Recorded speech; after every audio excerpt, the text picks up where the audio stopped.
all the time. We are family. Outstanding effort again. We're busting ours to kick yours. That's big time. -15. Respect all, fear none. Oh, did he belt that one? Intensity is not a perfume. It was a no-doubter. 5, 4, 3, 2, 1.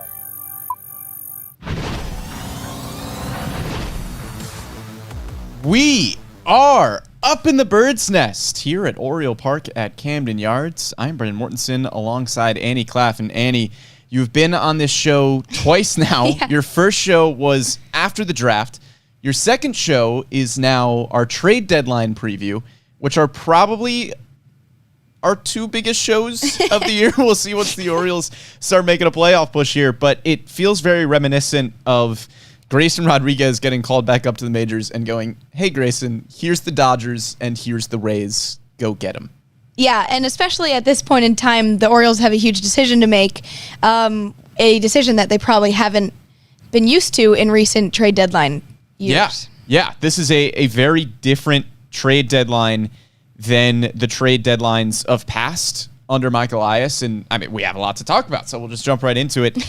This is definitively the first trade deadline in the Michael Elias era where you are looking at that date and saying the Orioles are definitely going to be buyers.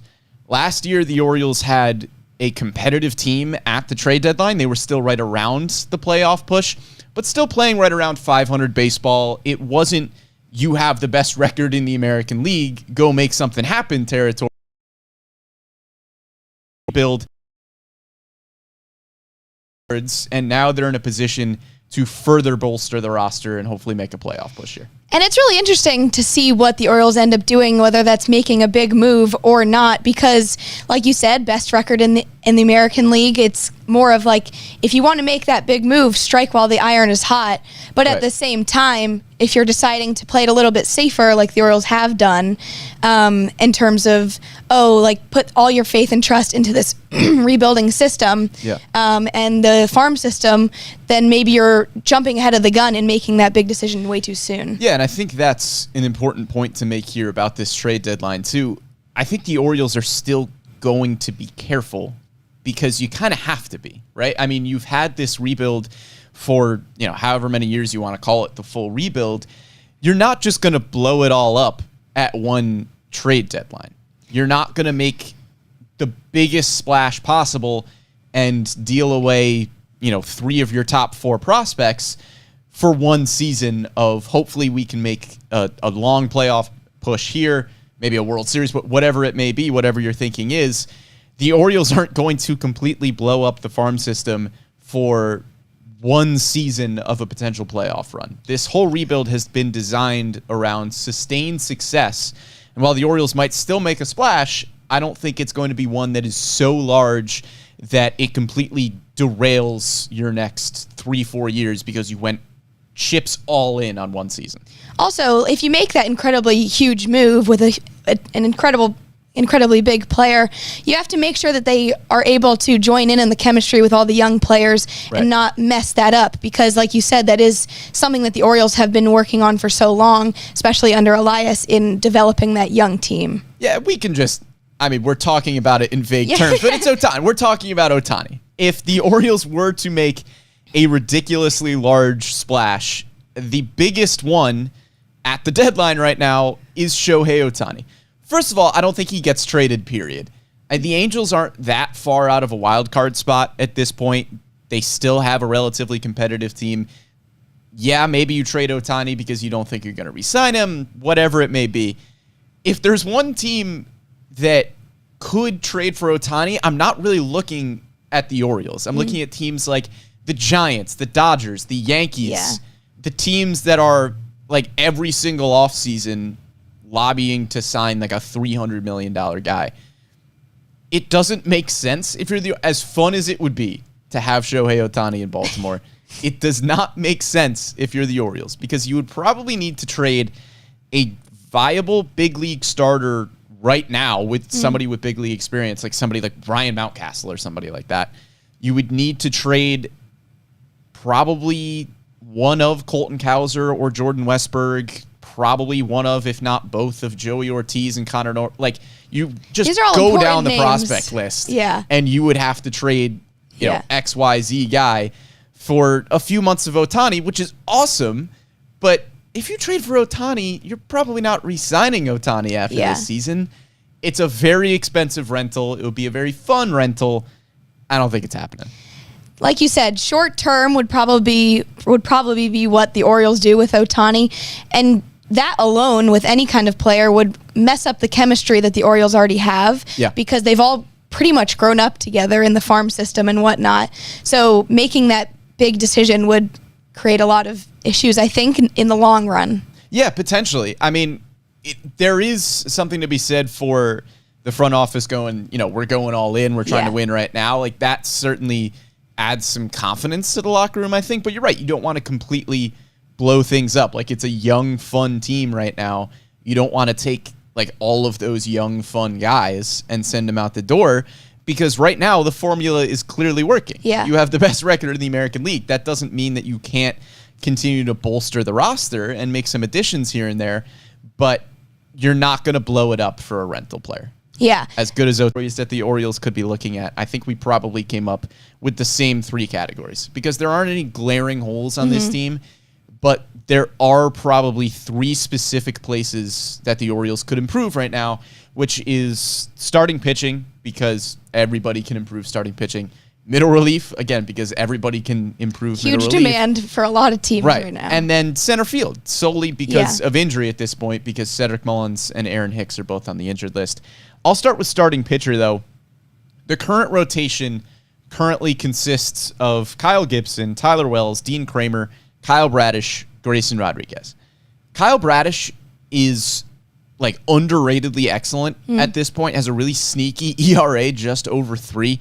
Tyler Wells has an ERA of 3.65-ish. Everybody else in this rotation, despite showing really good flashes, has an ERA of 4.50 or worse. Yeah. Somewhere close to 5. And before last night's game, the Orioles only had 2 starting pitchers, and that was Wells and Bradish, that have an ERA plus above 100. So that kind of just says, like, look, the Orioles, like a bunch of other teams, need a new starting pitcher. Yeah, Kyle Gibson has been solid. I think he's been pretty much as advertised for the Orioles so far. Grayson Rodriguez, still room for improvement, obviously, but has looked a lot better since his return from AAA Norfolk. Dean Kramer been a little bit inconsistent, but has been solid. He's had some great starts. He's had some kind of blow-up starts here and there. I think the question with trading for a starting pitcher becomes who gets bumped, because I think it would probably be down to Kyle Gibson or Dean Kramer. I think you give Grayson Rodriguez more time to figure things out. Maybe you throw Tyler Wells in that conversation as well, because you could say, hey, we're trying to limit his innings a little bit like we did last year. Maybe we push him back to the bullpen. Maybe his last start, you know, maybe there was some fatigue there. You don't really know what happened in that last start there. Don't want to speculate, but I think there is a question of who gets bumped if you do trade for a starting pitcher.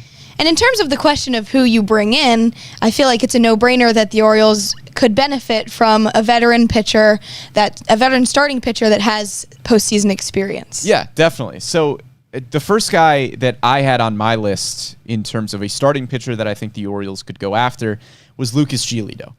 Not a ton of playoff experience for Giolito, but 3.79 ERA after a down year last year.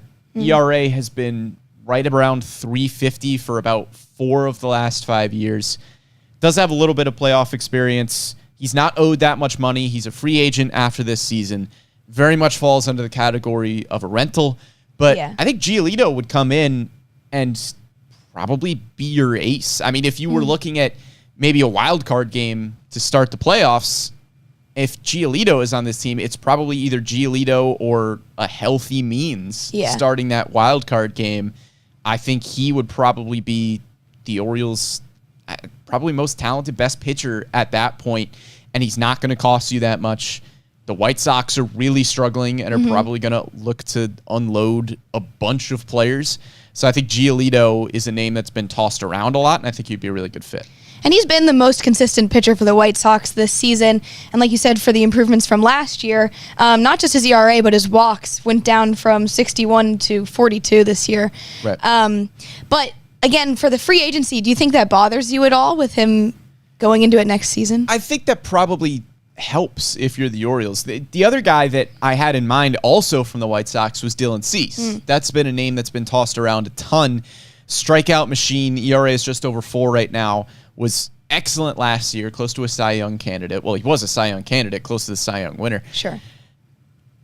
With Cease, he doesn't become a free agent until 2026. Yeah. And when you're talking about a guy who is pretty young with 2.5 years of team control, you are looking at giving up a real haul of prospects to get Dylan Cease. And maybe you're looking at that trade and thinking that it might be worth it because, maybe there's a top 100 prospect that you're willing to part with. Maybe there's some guys up closer to, your top 5, 6, 7 in your top 30 that you could say, okay, we have some depth there. Maybe we can trade away from that depth and go get somebody like Dylan Cease, who is not only an option for this season as we're trying to make a playoff push, but would be here for playoff pushes down the line. I think Cease makes sense there if you find the right trade, but the only issue is with 2.5 years of team control, it's going to be a hefty trade. Yeah. So like Cease with some team control, I'll bring in my pick right now. Yeah. Definitely a little bit more complicated than Giolito because he has 3 years left in his contract, but an opt-out option. But I think that the Orioles really need a lefty starting pitcher in the rotation, especially with John Means being injured right now. So I'm going with Eduardo Rodriguez from the Tigers. Yeah. 2.95 ERA and just under 2 walks per 9 innings. And I really do think that lefty pitcher is a big need for the Orioles, especially in Camden Yards. Yeah, as you mentioned, in Camden Yards, a left-handed pitcher would really be able to thrive with the left field wall being pushed back. As you mentioned, the 2.95 ERA this year, the big improvement from the last few seasons that we've seen. Last year, I think he had an ERA over 4 in Detroit. Before that, wasn't awesome in Boston. Would be a fun Baltimore reunion. Was an Orioles guy. They traded him out of the system early on in his career.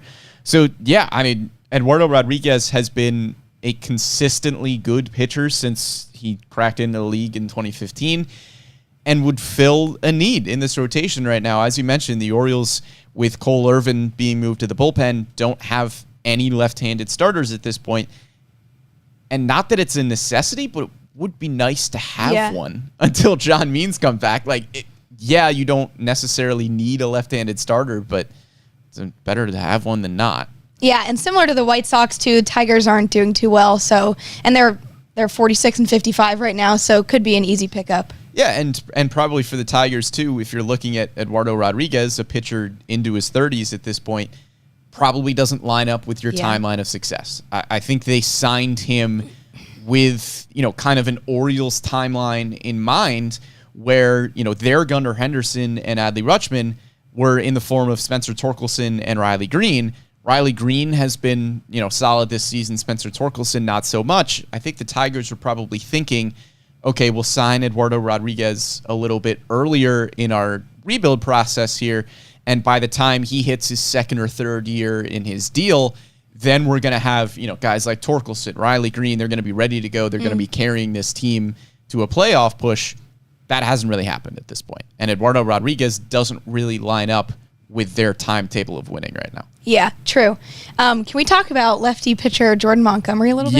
Yeah. Jordan Montgomery, another really good option, I think, for the Orioles. He's kind of John Means. Yeah. I mean, you look at his profile, he doesn't strike out a ton of guys. He doesn't really walk anybody, induces weak contact, has a good changeup that he throws about 30% of the time. It's pretty much John Means. You'd just be getting John Means at the deadline and then be getting John Means towards the end of the season whenever John Means is able to return and be healthy. But Jordan Montgomery has been excellent this season. He was excellent at last year's deadline when he got dealt for Harrison Bader. He would be another great get for the Orioles, another rental. Yeah, he's been the most consistent starter for the Cardinals right now. In 16 of his last 20 starts, he only gave up 3 or fewer earned runs. But there's been a debate a little bit with him going around that a concern for him would be him in the postseason going up against like big power hitters. Yeah. I mean, Montgomery has a good amount of postseason experience at this point, was with the Yankees for a while. So it would be nice, too, to bring in somebody with some playoff experience because you don't have a lot of that on the Orioles right now. I mean, you have it in Kyle Gibson in the starting rotation. Outside of him, not so much. So I think Montgomery, Giolito, Eduardo Rodriguez would all make a ton of sense. If I'm putting money on two guys, I'm probably going either Giolito or Eduardo Rodriguez. Yeah. I think those are probably the two best bets if the Orioles are going after a starting pitcher. Yeah, I agree. And with Rodriguez, back to him, his current salary is only $8.3 million, so it wouldn't be a super expensive deal, too. Yeah, and you don't have to pay him all of that for the remainder of the season. Yeah. Blue Gold on YouTube commenting in all caps, Jordan Montgomery better. So, yeah, no, we talked about Jordan Montgomery. Let's move on to the middle relief. On the surface, the bullpen is not a huge need for the Orioles. I mean, according to Fangraphs right now, the Orioles bullpen has the best cumulative WAR out of any bullpen unit in baseball. That is due in large part to the fact that you have Felix Bautista, who is the best closer in baseball, and you have Yennier Cano, who I know was not good last night, but was an all-star. So you had two all-star relievers, which is kind of insane. And then outside of those two guys, you trade for Fujinami, who looked good yesterday. He can pump 100. He's got a good secondary pitch. He has some solid potential as a middle reliever. So you've already addressed it a little bit. But I think you could probably still add some more help. You have Danny Coulombe has been solid. Mike Baumann has been solid. Brian Baker's been a little up and down. Perez has been a little up and down.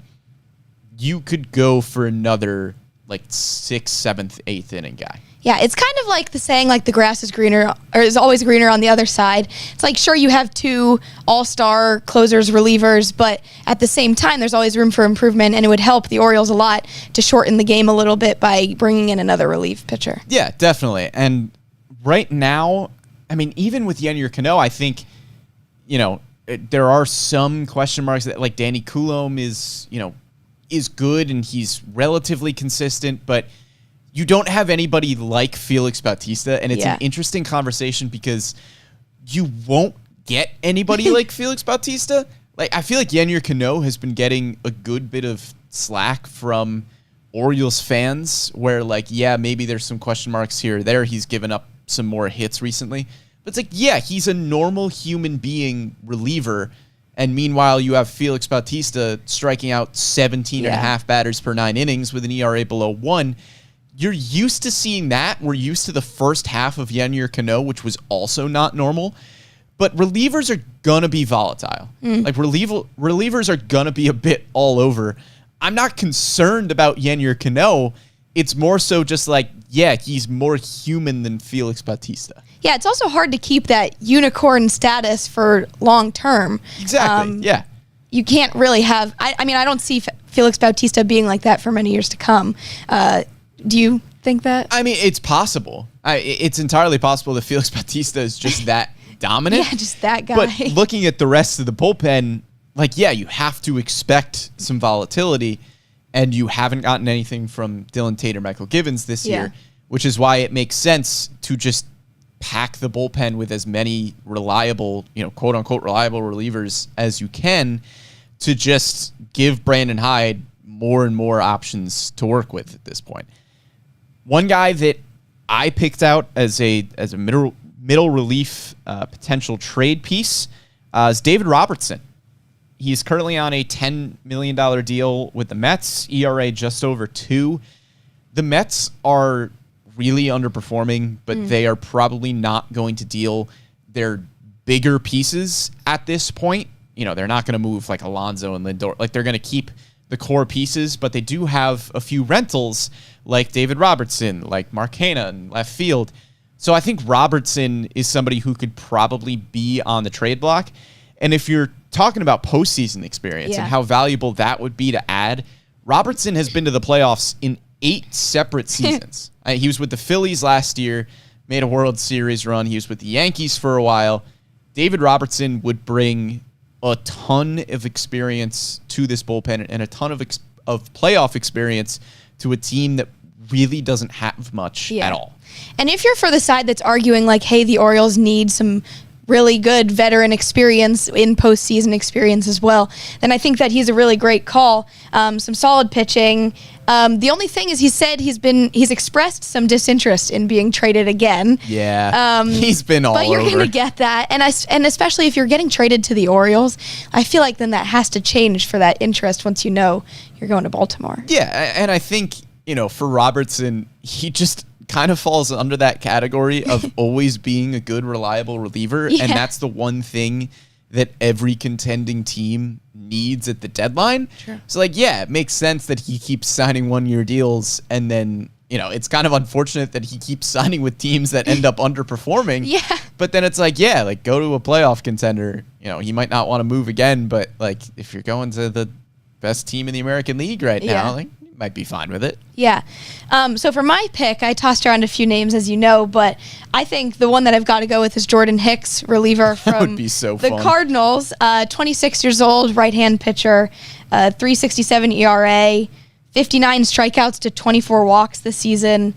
He can touch over 100 miles per hour on his sinker. I just think that he's a great call for the Orioles, a young, experienced pitcher, which would be great too. Yeah. And again, the Cardinals aren't doing so well this season, so there is possibility for this one. Yeah, Jordan Hicks would be insane. As you mentioned, he has him and Duran have the fastest sinkers in baseball. And looking at Jordan Hicks' StatCast page is kind of hilarious. He is in the 92nd percentile in average exit velocity, 91st in expected batting average, 98th in expected slugging, 94th in barrel percentage, 91st in K rate, 82nd in whiff rate, and in the 100th percentile in fastball velocity, even though he doesn't even throw a fastball, it's a sinker. Yeah. So adding him to a bullpen where you have Fuji who can throw 100, Batista who can throw 100, and then add in Jordan Hicks who can throw 100+ mile an hour sinker. Yeah. That's who's hitting that at that point. Yeah, you have three great options there, and I think that would strengthen the bullpen, shorten the game for the Orioles too. It would be great. Yeah, and as you mentioned, Jordan Hicks, a younger, experienced pitcher, he's just 26 years old right now, but he would still be a rental because he would still going to hit free agency after this season. So Jordan Hicks would be really, really fun. I would also see Hicks as somebody that the Orioles could potentially re-sign if he is traded to Baltimore, because I just have a good feeling with Jordan Hicks that if this pitching staff was able to, the coaching staff for the pitching, able to figure things out with Felix Bautista, with Yennier Cano, just imagine what they could do with somebody with the raw talent of Jordan Hicks, who just for some reason isn't getting a ton of guys to chase and is still walking, a decent amount of batters at this point. I think the Orioles coaching staff would be able to do just beautiful things for Jordan Hicks. There would also be the possibility, though, that the Cardinals re-sign him after the winter, too. Yeah. Bring him back. He says he likes St. Louis. But I do think that would be the best case scenario. If things work out with Hicks, if they sign him, then re-sign him again. Yeah, I think the question here with middle relief is just, do the Orioles think they're good at this point? Because you bring in Fujinami. Brandon Hyde has expressed that, they really trust the arm. They really trust the stuff. They think he is going to be a solid option moving forward. It'll be interesting to see if the Orioles believe they need to continue to add bullpen arms. Because as of right now, you don't have a ton of bullpen spots available. It would still be good to add somebody else. I mean, some other names that have been tossed around, Scott Barlow, Jason Foley, Daniel Bard is having a really nice season in Colorado. I think all those guys could be possibilities as well. It'll be interesting to see if the Orioles go to the trade deadline and say, we're good. We got Fujinami. We're going to, look elsewhere to make a move here. Or if they say, we could probably use another bullpen arm. And I think Fujinami is an important pickup too recently, because he hasn't really been given that much time to show his talents and whatnot, especially starting against Tampa Bay, or not starting pitcher, but starting his debut with the Orioles against Tampa Bay. obviously a tough team to go on against. Right. Yeah, and there's a great article from Rakabako on MASNsports.com where basically, the other bullpen arms were like talking to Fujinami, and they're like, dude, like you don't have to show us anything. Like you're good. Like we know the stuff is good. Don't put so much pressure on yourself. That's basically what he said after, a really good outing. He was like, yeah, like I was able to calm down a little bit. I was able to get the heart rate under control. Because I think if you're Fujinami, he said himself when the trade happened, he was a little bit nervous coming to Baltimore because, you go from Oakland to the best record in the American League with the Orioles. And, so it makes sense. It's your first year in the big leagues. You're trying to prove yourself. You get traded to the best team in the American League, and you come in a pivotal series against the Rays.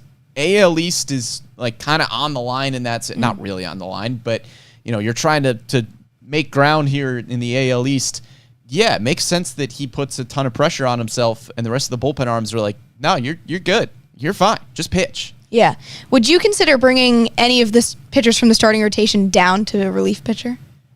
I think that really just depends on what the Orioles end up doing at the deadline in terms of starting pitcher. I think right now, the starting pitchers have been a lot better in the month of July. I think their ERA is top 10 in baseball among starting pitchers right now. So I think you'd be comfortable still if you go past the trade deadline and you don't acquire a starting pitcher, especially with John Means coming back in a little while. So if that's the case, then probably not looking at bumping anybody to the bullpen at that point. I think the only reason that I would bump somebody to the bullpen right now is if you trade for, a quality veteran starting pitcher, and then you just have to make that decision at that point, which is a good problem to have. But as of right now, I think the Orioles are probably pretty comfortable with the starting rotation that they have. Gotcha. So after middle relief, the areas of need for the Orioles get a little bit more cloudy because there, again, aren't really any glaring holes on this team that absolutely need to be addressed at the trade deadline. Starting pitcher and middle relief are just the ones that probably make the most sense. The other one at this point, I think, is outfield, solely because of injury right now. When I started, making notes for this show and trying to come up with some guys that I thought the Orioles could trade for, that was just when Cedric Mullins was on the injured list. And the argument was kind of like, okay, the Aaron Hicks thing has been fun. He's been on a bit of a downturn as of late. Maybe you can find an upgrade at the trade deadline somewhere. But now with Aaron Hicks on the injured list as well, your four outfielders that you're left with are Austin Hayes, Anthony Santander, who have been consistent starters for the entire year, and then Colton Cowser, who just got the promotion pretty recently, and Ryan McKenna, who is now back up in the majors, is a solid fourth outfielder. Again, Ryan McKenna tends to get some slack from fans. He's pretty much a league average hitter. His OPS plus is right at 99. OPS is over 700. Is a quality defender at all three outfield positions. He's a solid fourth outfielder to have. But with that group of four, I think there is some room to upgrade if you wanted to make a splash somewhere. And outfield seems to be the place to do that. Probably center field if you can. Yeah, and there's definitely a timely need with the Hicks and Mullins injuries. But the question is, how long are they actually going to be out? And is this need going to last longer than maybe the need for a starting pitcher or a relief pitcher? Yeah, it's tough because the Cedric Mullins injury is a little bit strange where, you get reports that he's taking batting practice, and that's like, well, he's fine, hitting and things like that, but he's not doing as many of the athletic things.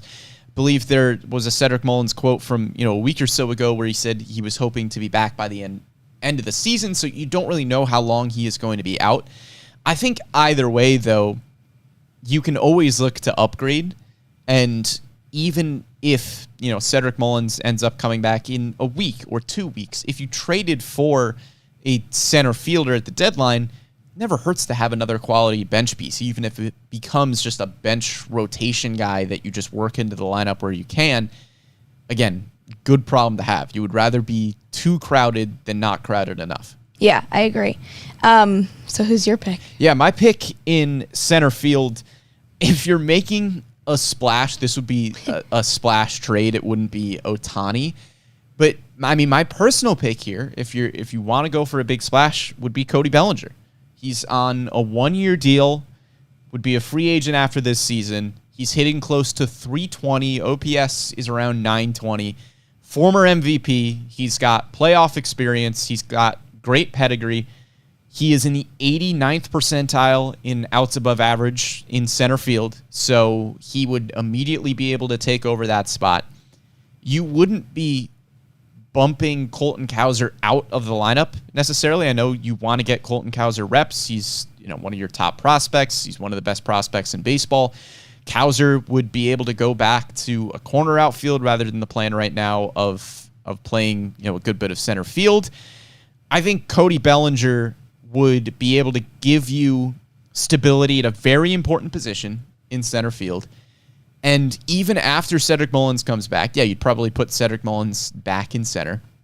But you could either make Cody Bellinger an elite defensive corner outfielder. You could put him in right field with Anthony Santander at DH or first base or wherever you need to play him. Or you could put him back at first base where he was in LA for a while, and he's also an elite defensive first baseman. You could have him kind of fill, a Ryan O'Hearn sort of mold there at first base. He could be your left-handed platoon option with Ryan Mountcastle. You could play him wherever you need to play him. And regardless of what defensive position he's playing, he would be a fixture in the middle of the lineup into October. So if you want to make a splash, I'm not sure that the Orioles are going to go that big with Cody Bellinger. But if you wanted to make a splash, I think Bellinger would be a really smart place to do it. And Bellinger is a player that lots of people have been talking about, that it's almost expected that he will be traded. Right. And with the Cubs, too, I think that the Cubs could benefit from a lot of Orioles potential prospects and whatnot. Who couldn't at this exactly. And they've got the money, too. So it's an interesting pick, or would be an interesting trade. Like you said, the former playoff experience, and gives the Orioles an option for either first base or outfield, so I like the pick. Yeah, and James on YouTube saying fits the defensive versatility that the Orioles look for, which, I completely agree. I mean, this is what the Orioles look for in players that they would be acquiring at this point, and even players that they're calling up. It's been such a point of emphasis in the minor leagues. It's been a point of emphasis for players that are in the big leagues. I mean, just look at Gunnar Henderson. Gunnar Henderson might be the best player on this team right now outside of Felix Bautista, and he is playing multiple positions, bouncing between shortstop and third base. So the Orioles clearly value that defensive versatility, and there are probably few players in baseball outside of your traditional super utility guys like Chris Taylor, Kike Hernandez, whoever it may be. There are a few players in baseball right now that give you as much versatility as Bellinger does. Being able to play a great defensive center field, being able to play a great defensive first base. I think he fits pretty much the exact mold that the Orioles would look for. Yeah, and in terms of my pick for if the Orioles do decide to take a outfielder, is a right fielder from the Colorado Rockies, 31 years old, Randall Grichuk. Yeah. His batting average right now is .313, much better than last season's .259 with Toronto. He's got 3 different big leagues team experience and AL experience, being with Toronto before Colorado. I think this is a really good option for the Orioles. He becomes a free agent next season, though. Not sure what your thoughts are on that. Yeah, I mean, it's funny with Grichuk because he dominated the Orioles. He's one of those weird players like Gleyber Torres that just randomly destroys the Orioles. If you remember back to, I believe it was 2020 when Randall Grichuk was with the Blue Jays, he just dominated the Orioles. I mean, he had an OPS of 1,700 against Baltimore. It was ridiculous. So it would be nice to have Randall Grichuk playing for the Orioles and not playing against the Orioles. But for Grichuk, just a really solid outfielder. I think he would make a lot of sense. And he would be more of a temporary filler than Cody Bellinger would. I think once Cedric Mullins is healthy, even once Aaron Hicks is healthy, I think Randall Grichuk, you would probably be able to go, okay, here's more of a bench role for Randall Grichuk. We'll platoon you a little bit, whatever it may be. But with Cody Bellinger, if you're trading for Bellinger, that's a starter. That is a consistent need to get him in the lineup every day. Randall Grichuk would be more of a, we'll platoon him maybe with Ryan O'Hearn in a corner outfield spot, or we'll work him in where we can. And if the Orioles are just kind of looking for depth at this point rather than looking for, somebody that they can fill into the lineup every day, I think Grichuk makes a lot of sense. Yeah, I want to talk a little bit about Jordan Walker from the Cardinals, right fielder. I think that in a great world, if St. Louis would end up giving him up, I think this would be a great fit for the Orioles. Only 21 years old, so he fits in with the Orioles' young squad. He is only hitting .277 right now, but he's highly valued by the Cardinals. It would be hard for them to sell him, but I think that there's a good choice too. Yeah, maybe. I think with Walker, he was a top 5 prospect in baseball heading into the season. Those guys don't usually get dealt. But if you're the Cardinals, I mean, maybe you get a big enough return for him. My hesitation there is just that maybe if the Cardinals were making a playoff push right now, then they would look to trade. Maybe they would consider trading Jordan Walker if they got, a huge piece in return for him. The only thing with Walker right now, though, is that the Cardinals are underperforming so heavily that keeping Walker as your top prospect almost lines up a little bit more with your timeline now that you're not winning, which is a little bit counterintuitive, but Walker being one of the top prospects in baseball is probably going to really hit his stride in, 2 years, whatever it may be, which unfortunately for the Cardinals probably lines up with their timeline of winning a little bit more. But maybe the Cardinals just want to completely blow it up. Who knows? I think certainly worth exploring all options with a team where just kind of nothing has gone the way that they expected this year. Yeah, definitely. And I think overall with this deadline, I'm probably looking at starting pitcher and middle relief as the 2 most likely places that the Orioles will go. Yeah. In terms of a trade, I don't think they're going to trade for a position player. I would be surprised. I think they could go for some more center field depth, but I think right now it's telling of how much depth is in the organization that you have Cedric Mullins go down with injury, Aaron Hicks go down with injury, and we'll just put in the 14th best prospect in baseball in Colton Cowser and call up a league average hitter and a good defender with great speed in Ryan McKenna. I think that just speaks to the depth of the organization that 2 guys at the same position go down and you're still kind of fine. Yeah. And regardless, the Orioles are pretty solid right now. Like, obviously top of the AL East, but it's a common belief that the Orioles getting a starting pitcher into that rotation, a strong one that becomes an ace too, is definitely a big need. Yeah, so I think starting pitcher and middle relief are the 2 places that we will be looking at for the Orioles to attack at the trade deadline. But I think that'll just about do it for today's edition of The Bird's Nest. This has been the trade deadline preview. We will be back at the trade deadline, breaking down the moves that the Orioles made. Big thanks to Amy Jennings behind the scenes. For Annie Klaff, I am Brendan Mortensen. We'll catch you next time.